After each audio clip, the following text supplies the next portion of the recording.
हर हर महादेव. जय माता लक्ष्मी. श्रावण महिन्यात तुम्ही भगवान शिवचीही पूजा करत असाल, महादेवाला जल अर्पण करत असाल, बेलपत्र वाहत असाल.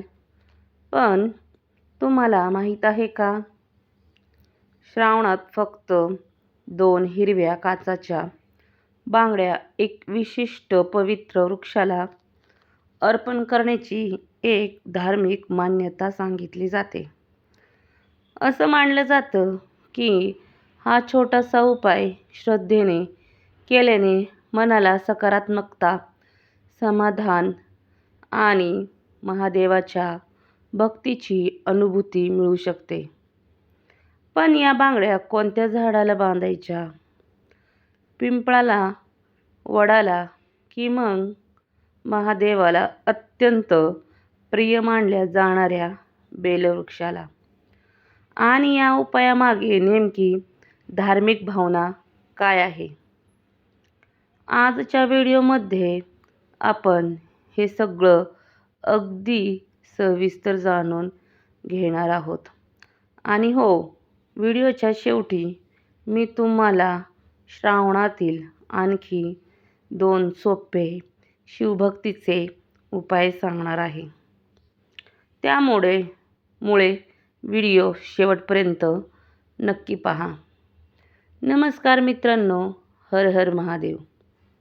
श्रावण महिना म्हटलं की आपल्या डोळ्यासमोर येतात महादेव, शिवलिंगावर पडणारी पाण्याची धार, बेलपत्रांचा सुगंध, मंदिरातला घंटानाद, ओम नमः शिवायचा जप आणि मनात निर्माण होणारी एक वेगळीच शांतता.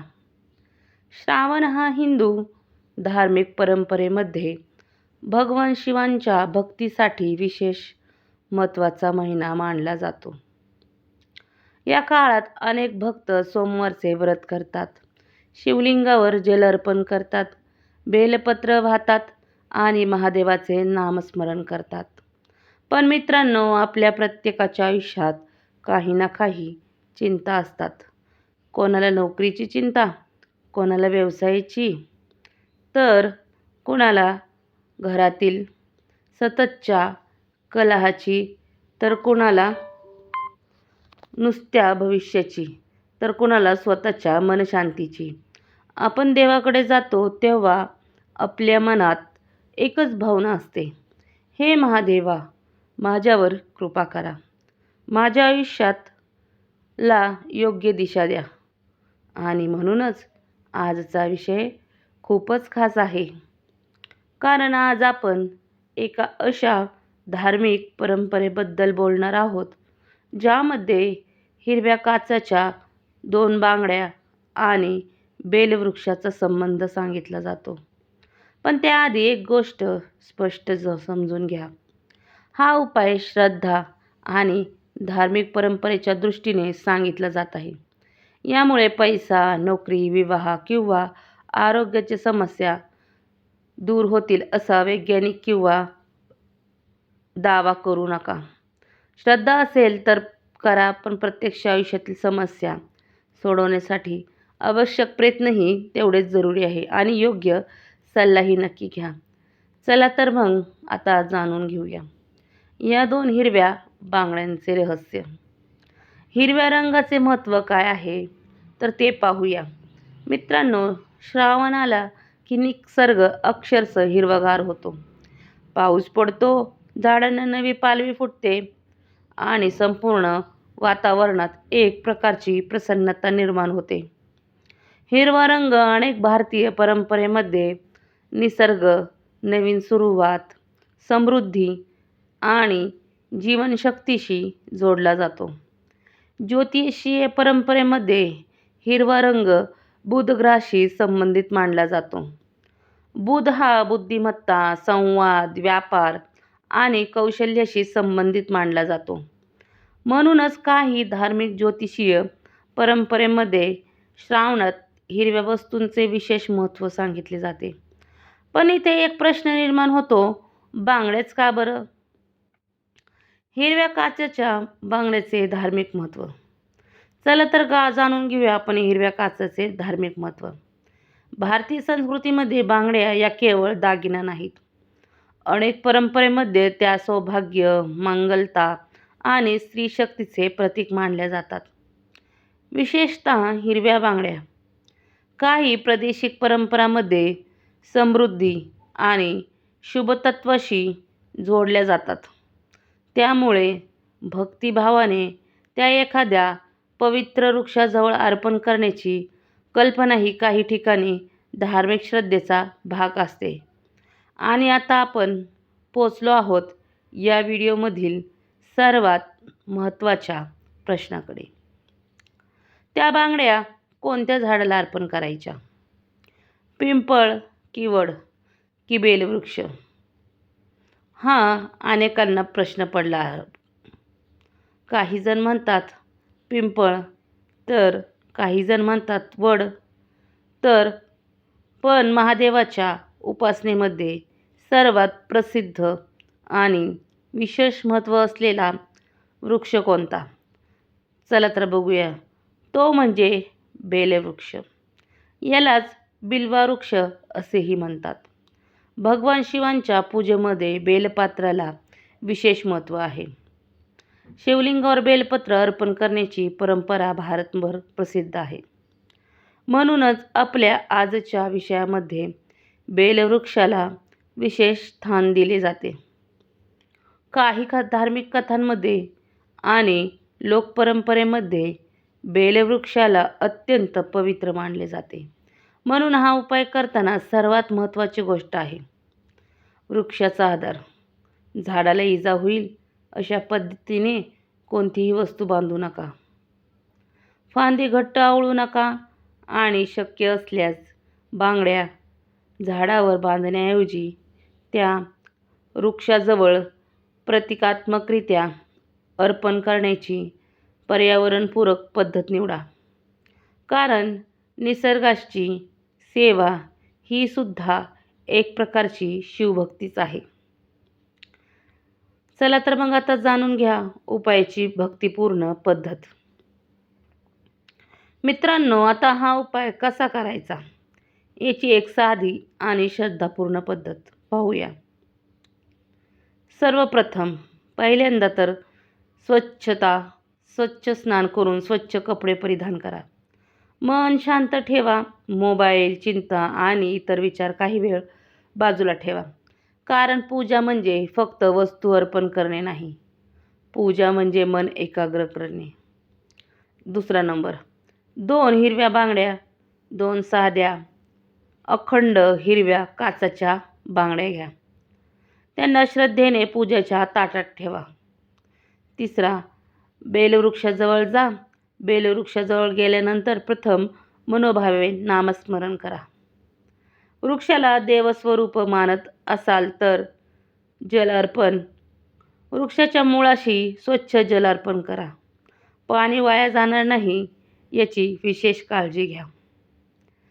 बांगड्या अर्पण कशा करायच्या? आता त्या 2 हिरव्या बांगड्या श्रद्धेने अर्पण करा.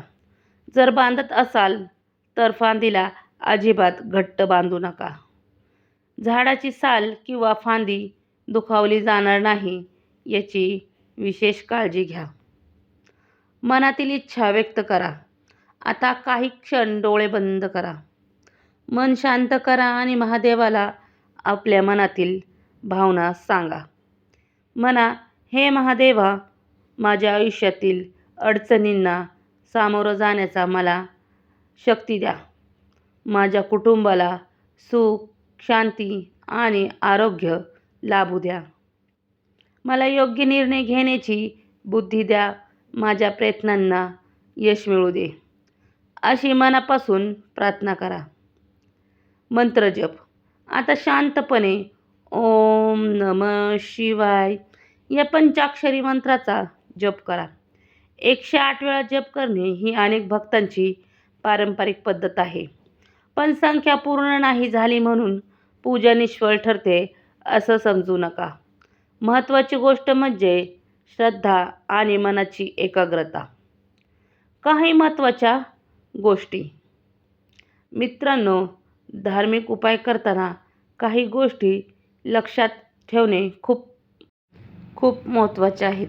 पहिली, झाडाला कोणतेही प्लास्टिकच्या वस्तू, कृत्रिम धागे किंवा पर्यावरणाला नुकसान करणाऱ्या वस्तू झाडावर सोडू नका, म्हणजेच बांधू नका.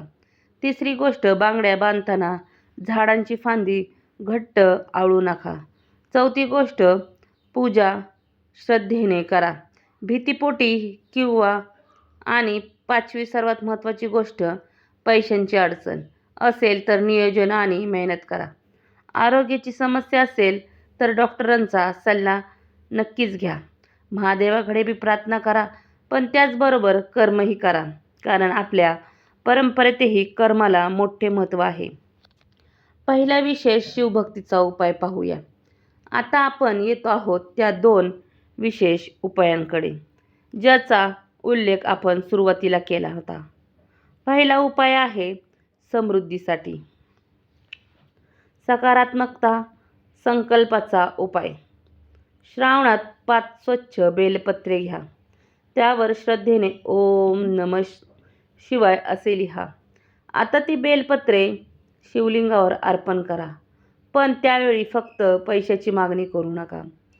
अशी प्रार्थना करा की हे महादेवा, मला योग्य मार्गाने कमाई करण्याची बुद्धी दे. माझ्या हातून चांगले कर्म घडू दे. माझ्या कुटुंबाची जबाबदारी योग्य प्रकारे पार पाडण्याची शक्ती द्या. ही प्रार्थना केल्यानंतर काही वेळ शांत, कारण खरी समृद्धी केवळ पैशात नसते. समाधान, आरोग्य, कुटुंबातील प्रेम आणि मानसिक शांतताही तितकीच महत्त्वाची असते. दुसरा उपाय अतिशय सोपा आहे. एका पात्रात स्वच्छ जल घ्या. श्रद्धेनुसार त्यामध्ये थोडे दूध किंवा काळे तीळ घालू शकता आणि हे पाणी शिवलिंगावर अर्पण करा. काही ठिकाणी हे पद्धत जरा वेगळी असू शकते. लक्षात ठेवा, मंदिरातील नियम वेगळे असू शकतात, म्हणून स्थानिक मंदिराच्या परंपरेचा आदर करा. आणि सर्वात महत्त्वाची गोष्ट, महादेवाची भक्ती मनाला आधार देते आणि बळही देते. श्रावणातील खरी शिवभक्ती मित्रांनो, आपण आज पाहिले आहात. आज आपण 2 हिरव्या बांगड्या, बेलवृक्ष आणि महादेवाच्या भक्तीबद्दल बोललो. पण या संपूर्ण विषयाचा सर्वात सुंदर संदेश काय आहे बरं? तो म्हणजे निसर्गाचा आदर करणे, मन शुद्ध ठेवणे, चांगले कर्म करणे, गरजू व्यक्तीला मदत करणे आणि महादेवाचे नामस्मरण करून देवाकडे जाण्याचे चांगले मार्ग केवळ पूजेतून जात नाही, तर कधी एखाद्या भुकेलेल्या व्यक्तीला अन्न देणे, एखाद्या गरजूला मदत करणे, एखादे झाड जपणे, आईवडिलांचा आदर करणे, कुणाचे मन न दुखवणे, हे सुद्धा भक्तीचे सुंदर रूप आहे. श्रावणात महादेवाला जल अर्पण करा, पण एखाद्या तहानलेल्या जीवाला पाणी देण्याचेही पुण्याचे प्रयत्न करा. बेलपत्र अर्पण करा, पण एक झाड जपण्याचेही संकल्प करा. ओम नमः शिवाय म्हणा, पण आपल्या वागण्यातही शांतता आणा. हीच खरी शिवभक्ती आहे. मित्रांनो, आपल्या आयुष्यात कितीही संकट आली, कधीकधी परिस्थिती आपल्या हाताबाहेर जाते, पण अशा वेळी श्रद्धा आपल्याला पुन्हा उभा राहण्याची ताकद देऊ शकते. म्हणून या श्रावण महिन्यात महादेवासमोर एक संकल्प करा. मी माझ्या आयुष्यातील अडचणींपासून पळणार नाही. मी योग्य मार्गाने प्रयत्न करेन. मी माझ्या कुटुंबासाठी चांगलं करेल आणि प्रत्येक परिस्थितीत महादेवाचे स्मरण ठेवेन. जर तुम्हालाही महादेवावर श्रद्धा असेल तर कमेंटमध्ये मनापासून लिहा, हर हर महादेव. आणि हो, हा व्हिडिओ तुमच्या कुटुंबातील आणि मित्रपरिवारातील शिवभक्तांपर्यंत नक्की पोहोचवा. कदाचित तुमच्यासाठी हा फक्त एक व्हिडिओ असेल, पण कोणासाठी तरी तो महादेवाचे स्मरण करण्याचे कारण ठरू शकतो. अशा श्रावणातील धार्मिक माहिती, शिवभक्तीच्या कथा आणि आपल्या परंपरेशी संबंधित व्हिडिओसाठी चॅनलला नक्की सबस्क्राईब करा आणि बेल आयकॉन दाबायला अजिबात विसरू नका. तोपर्यंत ओम नमः शिवाय, हर हर महादेव. महादेव तुमच्या आणि तुमच्या कुटुंबाच्या आयुष्यात सुख, शांती आणि सकारात्मकता घेऊन येवोत. हर हर महादेव. जय माता लक्ष्मी. भेटूया अशाच एक महत्त्वपूर्ण व्हिडिओमध्ये.